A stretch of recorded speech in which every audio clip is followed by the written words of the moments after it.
Hey guys, my name is Attorney Walter Knott with Disability Resolution PA. I am the most viewed disability attorney on YouTube, and I just wanted to catch up with you with a new updated video. So, one of the weird things is that I kept getting these terrible questions from people that would call in, they want representation, and it was repetition. Like they were seeing some other video somewhere that just kept asking the same questions, saying, these are the questions you should ask your disability attorney.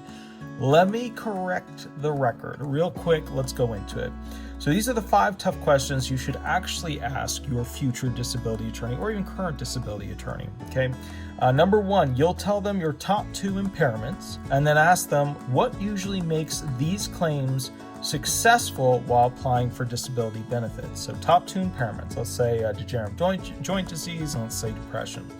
And then you're gonna ask them what usually makes these claims successful, okay? Because a lot of you will ask them generalized questions. What do you think? You think it sounds good? After you gave them basically 10 minutes of verbal throw up of just, I'm gonna tell you this, I'm gonna tell you this, I'm gonna tell you all these things that just come out of you that make you think that you have a good claim to try and sell the attorney on the idea that, you should take their claim, that they're good, You should be asking the attorney, what usually makes these types of impairments for the claimant a good, solid, winnable disability claim? That's what we're looking at.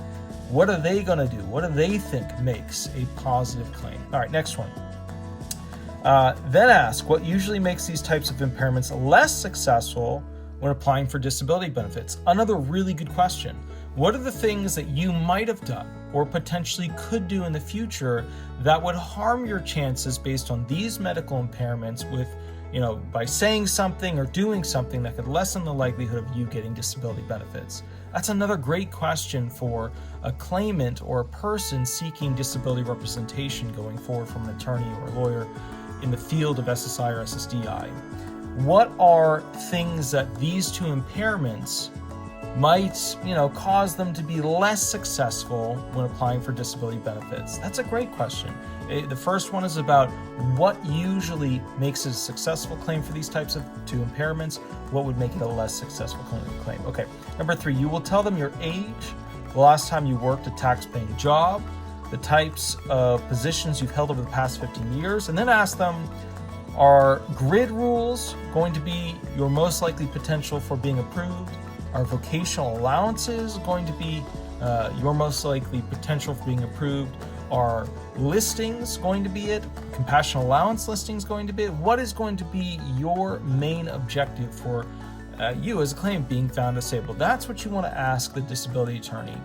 What is the type of law within disability law that is going to get me found disabled? Grid outs, vocational allowances, listings, compassionate allowance listings. Those are the main 4. So you want to ask them, what is the likely, path towards success that you recommend for my particular claim? All right, number 4, ask them, will you be present during my disability hearing, or will you send a non-legal advocate to represent me? So here's the thing, when an attorney responds to that, and we're assuming that you're talking to the attorney of the law firm, but when an attorney responds to that, well, we have many people at the firm that have this certification and that certification, automatically you know that they are potentially not going to be sending you to a hearing with an actual attorney. You may be going to a hearing with basically somebody who's certified in it, but not an attorney, which means that whatever they're doing, that person at the firm, if something goes wrong or you want the best potential work product, they're going to have to go to the attorney to get essentially input on how they could fix this or what to do better, etc. While your claim, after you've waited years to go to a hearing, is sitting on the line. Obviously, you want the attorney to be sitting in the hearing room with you to make sure everything goes as well as possible. Okay, that's the bottom line. I know a lot of you guys know this, but that's how you approach asking, hey, are you going to be present with me during the telephonic hearing, during the in-person hearing, etc. Okay. Number 5, do you take claims to appeals counsel and federal district court? Most disability law firms will not take claims to that higher level.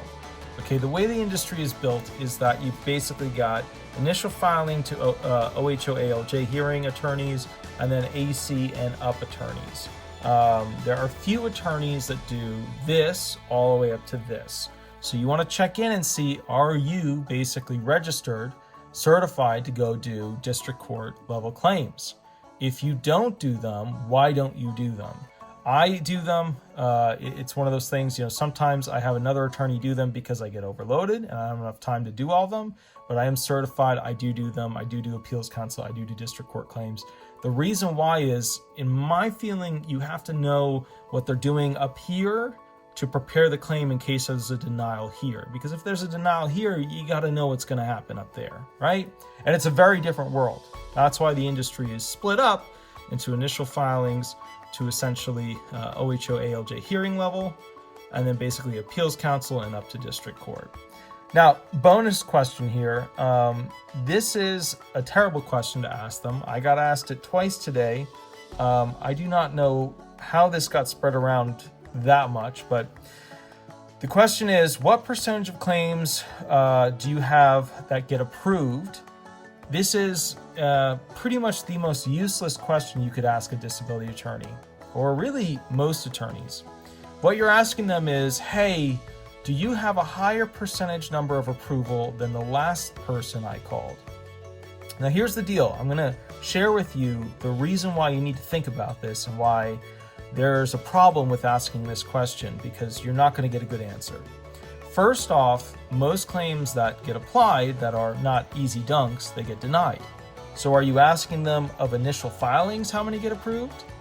Or are you asking them throughout the entire process of the adjudication, initial filing, recon, ALJ, appeals counsel, etc., up, district, circuit, supreme, out of the entire adjudication, how many, even with remands involved, get denied versus approved? And then you got to wonder, am I picking an attorney who only picks easy claims? Or am I picking an attorney who's good at fighting harder claims? Because an attorney that gets, 95% passage rates, well, they only pick easy claims. An attorney that gets, let's say, 75% passage rate, they're picking tougher claims to win. An attorney that gets like 50% passage rates, that's an attorney that works for like a big box firm. They just take whatever comes through the door. They just throw it against the wall, see what sticks. So you have to understand what you're looking at here is an analysis of, am I picking an attorney that's going to take risks? If I'm under 55 and I have drugs on my record or cigarettes that I'm still smoking, etc., are they going to take a risk on me? So the question then becomes, do you want an attorney who basically is only going to cherry pick the very best? And you're not going to run into most attorneys that essentially only cherry pick at this point, because business is business. But there are attorneys who are used to getting tougher claims than other attorneys. Those attorneys that are used to getting tougher claims and working the claims are not mass advertisement firms, and they're not firms hooked into insurance companies. Insurance companies, like all sub companies that interact with insurance companies, where they'll, hire an attorney to just go do the hearing. What happens with that situation is you're not getting representation from the firm. You're getting representation from the deal that was struck with the insurance company to work the claim, but the attorney doesn't get the full fees, so they can't do as much as they would because they're not getting paid enough to go ahead and do a bunch of services for you. The less the attorney gets paid, the less you're going to get from that attorney. So the bottom line is, you have big box firms. It's as much as we can pull in, receptionists, we want them on the phone constantly, pull in as much, whether the attorney can process them or not, we'll see, right? And then you have the insurance law firms, basically hooked into the insurance companies, where they just throw claims, but they don't get their full attorney fee usually. Usually there's a pre-designed, negotiated agreement between those two groups, and the attorney gets significantly less than their traditional fee, which is already way too low to begin with. It's only 25%, up to $6,000. It should be 33%, up to 10 to 15K.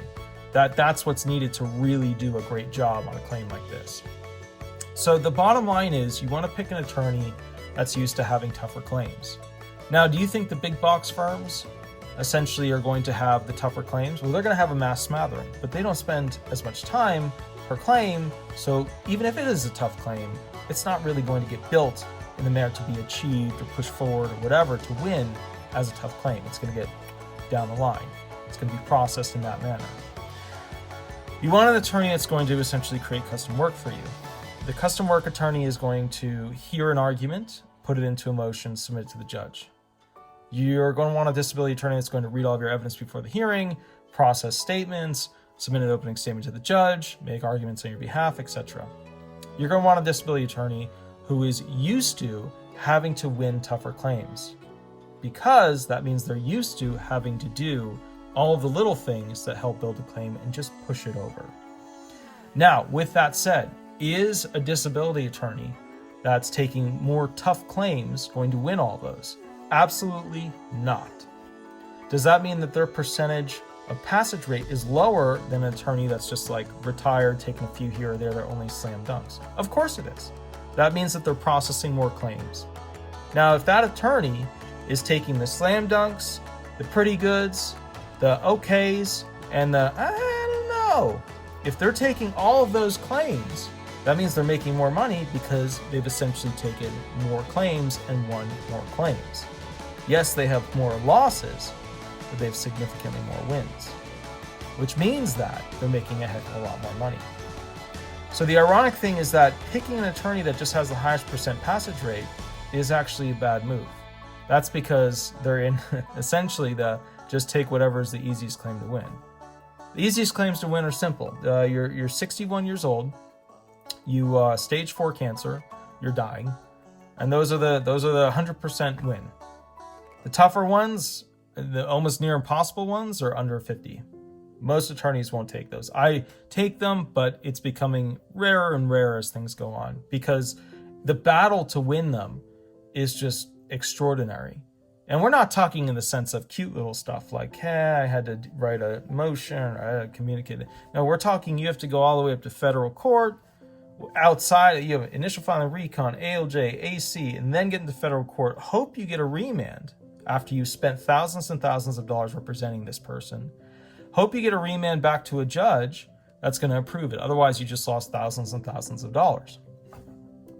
That's part of the problem with disability law, of how they're getting rid of attorneys practicing it, is that it costs too much to adjudicate the claim with the potential of loss that could occur. So, with disability attorneys, it's kind of like PI law. You don't pay them unless they win, right? That's the whole idea. You don't pay, and then even then you don't pay them. Even then, the SSA withholds the back pay and pays them directly because they don't trust the claimant. So the bottom line here is this: at the end of the day, these attorneys, when they take on your claim, are taking on usually between a $3,000 to $4,000 risk. That's what each one of your claims costs if it's likely to have to go to a hearing. And that's tough. That's a tough thing to bear. Then you got to buy medical records on top of that, hire all the staff to go through everything, and it's a whole ordeal, and it's expensive. And that's why it's becoming more and more of a thing as fewer and fewer people are being approved, and the laws are changing to be more anti-claimant. Attorneys are not taking those types of claims as much. In fact, when you go with the big box firms, it's not a custom analysis. It's one of those website analysis with like a form that you fill in. Are you over 50? Are you over 55? What's your highest level of education? What is your top most severe impairment? Any drugs? And they just go through that. Based off of that, it's either good or it's bad. There's not a lot of custom in there as to, well, yeah, I might be able to fit this into a listing. Yeah, this could potentially be a gridding even though it has these problems. It's either a yes or no with those online forums for those big box firms. So you have to it's not, and that's why I say it's a lot of gray room with this stuff. You have to think about it. You have to use your brain when you're picking a disability attorney. You can pick anybody that you want.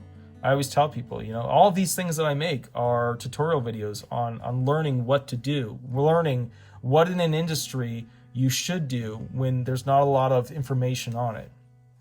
It's important to remember that your attorney needs to believe in your claim. And if you make promises to the attorney about certain things, that you are going to actually come through with completing those things, like going to drug rehab classes, or getting vocational rehabilitation, or, assessment, or, RFC letters and things like that, where you're working with the attorney to get these things and get them through and get them done so that the attorney can write a brief to submit to the judge. So those are the 5 tough questions I think that are very important for picking a future disability attorney that's near you or nationwide or the MVP of the nation, whatever. start thinking about these things when interacting with not only one you might pick, but one you've already chosen. All right. I'll catch you a little bit later. Attorney Walter Knott. Have an absolutely wonderful day, and thank you so much. Bye-bye.